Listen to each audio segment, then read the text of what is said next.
السلام علیکم ورحمۃ اللہ وبرکاتہ۔ اعوذ باللہ السمیع العلیم من الشیطان الرجیم من ہمزہ ونفخہ ونفثہ۔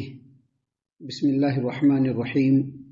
وعد اللہ الذین آمنوا منکم وعملوا الصالحات لیستخلفنہم فی الارض کما استخلف الذین من قبلہم وَلَيُمَكِّنَنَّ لَهُمْ دِينَهُمُ الَّذِي ارْتَضَىٰ لَهُمْ وَلَيُبَدِّلَنَّهُمْ مِنْ بَعْدِ خَوْفِهِمْ أَمْنًا يَعْبُدُونَنِي لَا يُشْرِكُونَ بِي شَيْئًا وَمَنْ كَفَرَ بَعْدَ ذَلِكَ فَأُولَٰئِكَ هُمُ الْفَاسِقُونَ۔ معزز سامعین کرام، سورۃ النور سورہ نمبر 24 اور اسی سورت سے آیت نمبر 55 آپ کے سامنے تلاوت کی گئی۔ اس آیت کریمہ کے تعلق سے کچھ باتیں اس سے پہلے کے دو دروس میں ہم نے آپ کے سامنے پیش کیے ہیں۔ اس آیت کریمہ میں اللہ تبارک و تعالیٰ نے نبی کریم صلی اللہ علیہ وسلم کے سامنے صحابہ کرام اور جو لوگ صحابہ کرام کے نقش قدم پر چلنے والے ہیں ان سے اسی طرح سے خلافت کا وعدہ کیا جس طرح سے اس نے اپنے نیک بندوں کو اس سے پہلے خلافت عطا فرمائی تھی، اور اللہ تبارک و تعالیٰ نے یہ بھی وعدہ کیا کہ تمہارے درمیان جو خوف اور ہراس کا ماحول ہے ہم اس کو امن و سکون میں بدل دیں گے۔ اس سے پہلے کے دو دروس میں ہم نے آپ کے سامنے تاریخی اعتبار سے کیسے کیسے مسلمان بالکل خستہ حالی کے بعد، انتہائی کمزور اور ناتواں ہونے کے بعد اللہ تبارک و تعالیٰ نے ان لوگوں کو مضبوط کیا، ان کے قدموں کو مضبوط کیا، ان کے سماج کو اس روئے زمین پر استقرار عطا فرمایا، اور کیسے کیسے نبی کریم صلی اللہ علیہ وسلم کی زندگی سے ہی پہلے عرب کے کچھ ممالک اور پھر عرب سے باہر اور پھر اقلیم عالم پر مسلمانوں نے اسلام کا پرچم کس طرح سے بلند کیا، ان تمام باتوں کو ہم نے تفصیل کے ساتھ آپ کے سامنے اس سے پہلے کے دو دروس میں وضاحت سے رکھ دی ہے۔ مسلمانوں کی حکومت مشرق تا مغرب تھی، اور ہم نے یہ بھی بتلایا کہ یورپین کنٹریز کے اندر ایک کنٹری ہے آج کے ڈیٹ میں اسپین، اس جگہ کو پہلے اندلس کہا جاتا تھا، وہاں پر مسلمانوں نے 800 سال سے لے کر کے 1000 سال تک حکومت کی، اور آج جو دنیا میں تعلیم، ترقی، تہذیب، تمدن آپ کو دکھ رہی ہے وہ اصل میں وہیں سے نکلا ہے، مگر وہ علم کے موتی کتابیں اپنے آبا کی جو دیکھے ہم نے یورپ میں تو دل ہوتا ہے سپارہ، یہ علامہ اقبال رحمۃ اللہ علیہ نے اس وقت کہا تھا جب وہ یورپین کنٹریز کے بڑے بڑے لائبریری کے اندر جا کر کے کتابوں کا مطالعہ کر رہے تھے، تو انہوں نے کہا کہ یہ ہمارے آباء و اجداد کی کتابیں ہیں جو آج غیروں کے ہاتھوں میں ہیں، اور ہم لوگ کس کے ہاتھوں میں ہیں؟ غیروں کے ہاتھوں میں۔ ہمارا علم غیروں کے ہاتھوں میں اور ہم لوگ غیروں کے ہاتھوں میں، ہم لوگ خود اپنے نفس کے غلام بنے ہوئے ہیں، ہم لوگ یورپین کنٹریز اور وہاں کے کلچر اور تہذیب کے غلام بنے ہوئے ہیں، اور اس کے باوجود ہم لوگ اپنے آپ کو ترم خواہ سمجھتے ہیں۔ معزز سامعین کرام، وہ مسلمان جن کو اللہ تبارک و تعالیٰ نے مشرقوں سے مغرب، مشرق سے لے کر کے مغرب تک پوری دنیا کے اندر حکمرانی عطا کی تھی، اس کے پیچھے ایک ہی وجہ تھی جو آپ نے شاعر کی شاعری میں ہی سنا ہوگا، وہ زمانے میں معزز تھے مسلمان ہو کر اور ہم خار ہوئے تاریک قرآن ہو کر۔ قرآن کو چھوڑ دیا، کھیل ختم ہو چکا ہے ہمارا، چاہے کتنا سائنس پڑھ لیجئے، چاہے کتنا پی ایچ ڈی کی ڈگری لے لیجئے، کچھ بھی نہیں ہونے والا ہے، سوائے غلامی کے کچھ بھی نہیں کر سکتے ہیں، سوائے غلامی کے کچھ بھی نہیں کر سکتے ہیں۔ آپ پوری دنیا کے حالات کو دیکھ لیجئے، اسرو کا سائنٹسٹ بنا ہوا ہے لیکن اپنے نفس کا غلام ہے، یورپین کنٹریز کے تہذیب اور اس کے کلچر کا غلام ہے، دوسرا کچھ بھی نہیں کر سکتا ہے۔ وہ کیوں نہیں کر سکتا ہے؟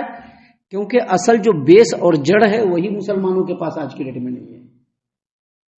دیکھیے اللہ تبارک و تعالیٰ نے یہاں پر مسلمانوں سے وعدہ کرتے ہوئے کہا وَلَيُمَكِّنَنَّ لَهُمْ دِينَهُمُ الَّذِي ارْتَضَىٰ لَهُمْ، اور البتہ ان کے لیے ہم ان کے دین کو جسے اللہ نے ان کے لیے پسند کیا ہے ہم مضبوط کریں گے، مستحکم کریں گے۔ دین مضبوط اور مستحکم کب ہوتا ہے؟ جب دین کے اوپر عمل کرنے والے لوگ زیادہ ہوتے ہیں، اور جب دین پر عمل کرنے والے لوگ ہوں گے تو وہ سماج و معاشرہ آٹومیٹکلی امن و سکون کا گہوارہ بن جائے گا۔ دیکھیے صحیح البخاری کی ایک روایت ہے، صحیح البخاری کتاب المناقب، باب علامات النبوۃ فی الاسلام، حدیث نمبر 3595 نمبر کی روایت ہے۔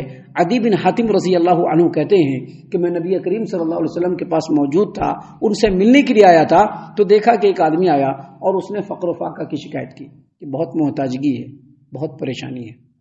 دوسرا آدمی آیا، اس نے لوٹ مار کی شکایت کی۔ لوٹ مار کی شکایت کیوں کی؟ پیسہ والا تھا لیکن لوٹ مار ہو رہا ہے، پیسہ والا تھا لیکن لوٹ مار ہو رہا ہے۔ نبی کریم صلی اللہ علیہ وسلم نے کہا، حیرہ کو جانتے ہو؟ حیرہ جو ہے وہ کوفہ میں، اس زمانے میں کوفہ میں جو عرب سے، مکہ سے میلوں، ایک دو نہیں سینکڑوں میل دور تھا۔ حیرہ جانتے ہو؟ کہا کہ نام سنا ہے، جانتا نہیں ہوں۔ کہا کہ یہ دین اتنا مضبوط ہوگا، یہ دین اتنا مضبوط ہوگا کہ ایک وقت آئے گا کہ حیرہ سے ایک عورت تنے تنہا سفر کرنے کے لیے نکلے گی اور آ کر کے بیت اللہ کا طواف کرے گی اور اس کو اللہ تبارک و تعالیٰ کے علاوہ کسی کا ڈر نہیں ہوگا۔ کیوں؟ کیونکہ دین اتنا مضبوط ہو چکا ہوگا، ہر آدمی اپنے آپ میں ایماندار ہوگا، کوئی کسی کو ٹچ کرنے والا بھی نہیں ہوگا۔ پھر نبی کریم صلی اللہ علیہ وسلم نے فرمایا کہ تم لوگ کسرا کے خزانے کو فتح کرو گے۔ کہا کسرا بن ہرمز، میں نے کل بتلایا تھا ایران کے بادشاہوں کو کیا کہتے ہیں؟ کسرا کہا جاتا ہے۔ کسرا بن ہرمز، کہا کہ ہاں، اور کہا کہ ایک وقت آئے گا کہ ایک آدمی اپنے ہاتھ میں سونا چاندی لے کر کے نکلے گا اور اس کو وہ کسی کو دینے کے لیے نکلے گا لیکن کوئی قبول کرنے والا نہیں ہوگا، اتنا مضبوط دین ہو جائے گا۔ عدی بن حاتم رضی اللہ عنہ کہتے ہیں کہ اللہ کی قسم میں نے اپنی آنکھوں سے دیکھا کہ حیرہ سے ایک عورت تنے تنہا آئی تھی ہودج میں بیٹھ کر کے، اور اس نے کعبۃ اللہ کا طواف بھی کیا اور اللہ کے علاوہ اس کو کسی کا ڈر نہیں تھا کیونکہ کوئی ٹچ کرنے والا بھی نہیں تھا۔ آج کے ڈیٹ میں دیکھیے کتنا ترقی یافتہ ہے دنیا، رات کو سفر کرنے سے آج بھی ڈر لگتا ہے کہ نہیں؟ پتہ نہیں کہاں پر کیا ہو جائے۔ نہیں، رات کو مت جاؤ، ایسے ٹائم میں جاؤ کہ رات میں بالکل محفوظ رہو، رات میں کہیں پر اترنے کا نہیں، کیونکہ باہر نکلو گے تو پتہ نہیں کون لوٹ لے، ہے کہ نہیں؟ حالانکہ آج کے ڈیٹ میں لوگ اپنے آپ کو موڈیفائڈ کہتے ہیں، آج کے ڈیٹ میں لوگ اپنے آپ کو ترقی یافتہ کہتے ہیں، آج کے ڈیٹ میں لوگ اپنے آپ کو کلچرڈ کہتے ہیں، لیکن اصل میں کچھ بھی نہیں ہے۔ اوپر سے فٹ فاٹ، نیچے سے مکھاما گھاٹ، بات سمجھ رہے ہیں؟ آج کے ڈیٹ میں لوگ ایسا ہی ہو گئے ہیں، سماج ایسا ہی ہے۔ کیوں؟ کیونکہ اس کو چھوڑ دیا ہے لوگوں نے۔ اللہ تبارک و تعالیٰ نے فرمایا وَلَيُمَكِّنَنَّ لَهُمْ دِينَهُمُ الَّذِي ارْتَضَىٰ لَهُمْ، اور ہم تم لوگوں کے لیے اس دین کو مضبوط کر دیں گے جس دین کو اللہ نے تمہارے لیے پسند کیا۔ اور یاد رکھیے یہ جو دین ہے آج بھی موجود ہے، لیکن اس پر عمل کرنے والے لوگ آج کے ڈیٹ میں نہیں۔ مسلمان ہے ضرور لیکن اصل میں وہ مسلمان نہیں ہے، اصل میں وہ مسلمان نہیں ہے۔ آج بھی اگر اس دین اسلام کے اوپر لوگ مکمل طور پہ عمل کرنے لگے تو آج بھی پوری دنیا میں امن و سکون بیٹھ جائے گا۔ ہم نے کل بتلایا تھا کہ اس ملک کے بڑے بڑے دانشوروں نے یہ کہہ رکھا ہے اور لوگوں کو نصیحت دے رکھی ہے کہ آج بھی اگر اس روئے زمین پر امن و امان چاہیے تو عمر کی حکومت کو لے آؤ، عمر کی حکومت کو لے آؤ۔ معزز سامعین اکرام، اللہ تبارک و تعالیٰ نے مزید آگے فرمایا کہ ہم ان کے دین کو جو اللہ تبارک و تعالیٰ نے ان کے لیے پسند کیا ہے اس روئے زمین پر مضبوط کر دیں گے، مستحکم کر دیں گے، لیکن شرط کیا ہے؟ یعبدوننی لا یشرکون بی شیئا، میری بندگی کریں گے اور میرے ساتھ کسی کو شریک نہ کریں گے۔ شرک تو جانتے ہی ہیں، اور شرک کی بخشائش نہیں ہے، اور یہ بھی معلوم ہے کہ شرک جو کر لے گا اللہ تعالیٰ اس کو کبھی بھی نہیں بخشے گا، معلوم ہے یہ بات، اور خوب معلوم ہے۔ لیکن یہاں پر شرک کو سمجھنے کے لیے یہ بھی سمجھ لیجئے کہ صرف مزاروں پر جا کر کے جھک جانا اور وہاں پر جا کر کے قبر والوں سے دعا مانگ لینا اور وہاں پر جا کر کے قبر والوں کے نظر و نیاز ماننا اور شرکیہ اعمال کرنا، صرف یہی شرک نہیں ہے۔ ابھی جو فجر کا وقت ہے اور جو لوگ اپنے اپنے بستروں پر مسلمان ہونے کے بعد بھی مردوں کی طرح سے پڑے ہوئے ہیں، وہ بھی اپنے نفس کو اپنا رب بنائے ہوئے ہیں۔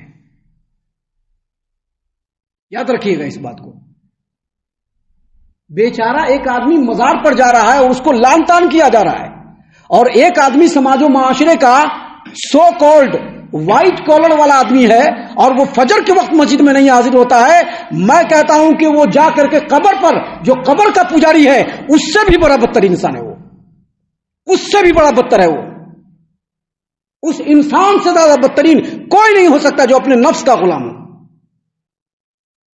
اس سے بڑا بدتر کوئی نہیں ہو سکتا.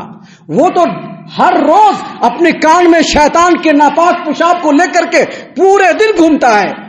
پھر وہ کیسے مسلمان ہو سکتا ہے؟ وہ ہرگز مسلمان نہیں ہو سکتا، چاہے وہ کوئی بھی ہو، چاہے وہ کوئی بھی ہو، میرا باپ ہو، میرا بیٹا ہو، یا دنیا کا کوئی بھی انسان ہو. اس سے بڑا بدتر انسان اس روئے زمین پر کوئی نہیں ہو سکتا. اللہ نے فرمایا کہ ہم تم کو اس روئے زمین پر مضبوطی دیں گے، تمہارے دین کو بھی مضبوطی دیں گے، لیکن شرط یہ ہے کہ یعبدوننی، تم کو میرا بندہ بن کر کے رہنا ہوگا. میرا بندہ، یعبدوننی کا مطلب میری عبادت کرتے کرو یا وہ میری عبادت کریں گے یہ نہیں ہے. یعبدوننی کا مطلب ہے کہ میرا بندہ بن کر کے رہے گا. یعبدوننی کا مطلب ہے کہ وہ میرا بندہ بن کر کے رہے گا اور میرے ساتھ کسی کو شریک نہیں کرے گا. تبھی جا کر کے اللہ تبارک و تعالیٰ اس دین کو مضبوطی دے گا، وگرنہ مضبوطی ملنے والا نہیں ہے. ہم نے ابھی کل بھی بتلایا تھا کہ مسلمان ایسے ہی کٹتے رہیں گے، پیٹتے رہیں گے، یہاں تک کہ اللہ تبارک و تعالیٰ کو رحم آئے گا اور اللہ کی مشیت ہوگی تو سیدنا عیسیٰ علیہ السلام نازل ہوں گے، اس روئے زمین پر پھر سے اسلام قائم ہوگا، چاہے وہ جتنے دنوں کے لیے ہو. لیکن یہ مسلمان جو ابھی جس حالت میں ہے، اس حالت میں ایسے ہی ذلت و رسوائی کے بالکل آخری غار تک پہنچ جائیں گے، کیونکہ نہ ان کے اندر بندگی ہے اور نہ ہی ان کے اندر عبادت ہے، کچھ بھی نہیں ہے. اپنے نفس کے غلام ہے، اپنے سماج و معاشرے کے غلام ہیں یہ لوگ، سماج و معاشرے کی بہت ساری باتوں کے غلام ہیں یہ لوگ. اس لیے کبھی بھی ان کے دین کی مضبوطی نہیں ہو سکتی. اگر دین کی مضبوطی چاہیے تو اللہ تبارک و تعالیٰ کا بندہ بننا پڑے گا، اور اللہ تبارک و تعالیٰ کی بندگی میں کسی کو شریک نہیں ٹھہرا سکتے. اسی لیے اللہ تبارک و تعالیٰ نے آگے بڑھتے ہوئے اسی آیت کریمہ میں فرمایا وَمَنْ كَفَرَ بَعْدَ ذَلِكَ فَأُولَٰئِكَ هُمُ الْفَاسِقُونَ، اور جو آدمی اس کے بعد بھی کفر کرتے ہیں تو اصل میں وہی لوگ فاسق و فاجر ہیں. یعنی اتنا تمام باتوں کو بتانے کے بعد بھی اگر لوگ انکار کے راستے پر چلے تو یقینی طور پر یہی لوگ کافر ہیں. نبی کریم صلی اللہ علیہ وسلم کے بعد اللہ تبارک و تعالیٰ کی اطاعت و فرما برداری اور اللہ تبارک و تعالیٰ کی بندگی سب سے زیادہ صحابہ کرام رضی اللہ عنہم نے کی. نبی صلی اللہ علیہ وسلم کے بعد سب سے زیادہ اللہ تبارک و تعالیٰ کی اطاعت و فرما برداری، اللہ تبارک و تعالیٰ کی بندگی اور اللہ تبارک و تعالیٰ بندہ کا بندہ بن کر کے رہنا، یہ سب سے زیادہ صحابہ کرام نے کیا. اس لیے اللہ تبارک و تعالیٰ نے ان کو فل سپورٹ کیا، فل سپورٹ کیا اللہ تبارک و تعالیٰ نے. مشرق و مغرب تک ان لوگوں نے فتح کیا، ہر جگہ پر ان لوگوں نے اللہ کے کلمے کو بلند کیا. جہاں پر فجر کی اذان نہیں ہوتی تھی وہاں پر حملہ کرتے تھے. کیوں؟ کیونکہ فجر کا جو وقت ہوتا ہے یہ بڑی اہم ہوتا ہے. مسلمانوں نے اس کو آرام کرنے کا ٹائم بنا لیا ہے، جس کے صلے میں اللہ تبارک و تعالیٰ نے صحابہ کرام کو ان تمام علاقوں کی حکمرانی اور بادشاہت بھی دی، اور ان لوگوں کو اللہ تبارک و تعالیٰ نے صحابہ کرام کے تابع بھی کیا. لیکن بعد میں چل کر کے انسان جیسے جیسے اللہ تبارک و تعالیٰ کی اطاعت و فرما برداری اور اللہ کی بندگی کو چھوڑتا گیا، اللہ تبارک و تعالیٰ کی نصرت و حمایت کا جو اللہ تبارک و تعالیٰ کی نصرت اور مدد کا جو ایک فیضان تھا وہ دھیرے دھیرے رکتا چلا گیا. اور آج کے ڈیٹ میں مسلمان ذلت و رسوائی میں پڑے ہوئے ہیں. لیکن اللہ تبارک و تعالیٰ کے رسول صلی اللہ علیہ وسلم نے یہ بھی وعدہ کر دیا ہے کہ قیامت کی صبح تک ایک گروہ ایسا رہے گا جو حق کے لیے لڑتا رہے گا. ایک گروہ ہوگا پوری امت میں، ایک گروہ مطلب ایک چھوٹی سی جماعت ہوگی جو ہمیشہ لوگوں کو حق کی طرف بلاتی رہے گی، حق کی دعوت دیتی رہے گی، حق کے لیے لوگوں سے لڑتا رہے گا، لوگوں سے پنگا لیتا رہے گا. یہ قیامت کی صبح تک ہوگی. اللہ تبارک و تعالیٰ کے رسول صلی اللہ علیہ وسلم نے فرمایا کہ لا یضرہم من خذلہم ولا من خالفہم الی یوم القیامہ، اور قیامت تک ان کو ذلیل کرنے والے اور ان کی مخالفت کرنے والے ان کا کچھ بھی نہیں بگاڑ پائیں گے، یہاں تک کہ اللہ تبارک و تعالیٰ قیامت کو قائم کر دے گا. لیکن ایسے لوگ الحمدللہ اس روئے زمین پر رہیں گے. لیکن اگر مسلمانوں کو اجتماعیت کے ساتھ اس روئے زمین پر خلافت چاہیے تو اس کو اللہ تبارک و تعالیٰ کا بندہ بن کر کے شرک سے بالکل بیزار ہو جانا پڑے گا. ہم اللہ سے دعا کرتے ہیں کہ اللہ تعالیٰ ہم تمام کو ان تمام باتوں کے اوپر خوب غور و فکر اور تدبر کرنے کے ساتھ ساتھ ان باتوں پر عمل کرنے کی بھی توفیق عنایت فرمائے. آمین. اللہ تعالی ہم تمام کو صحیح معنوں میں پکا سچا مومن مسلمان بنائے، اللہ اور اس کے رسول صلی اللہ علیہ وسلم کی اطاعت و فرما برداری کرنے والا بنائے، صحابہ کرام رضی اللہ عنہم کے طریقے پر چلنے والا بنائے، جنت الفردوس میں جگہ عطا فرمائے. اے اللہ ہم تمام کو جہنم سے پناہ دے. اے رب العالمین ہم تمام کو جہنم سے پناہ دے. اے مالک الملک ہم تمام کو جہنم سے پناہ دے. آمین یا رب العالمین. وما علینا الا البلاغ المبین. تبارك الذي نزل الفرقان على عبده ليكون للعالمين نذيرا.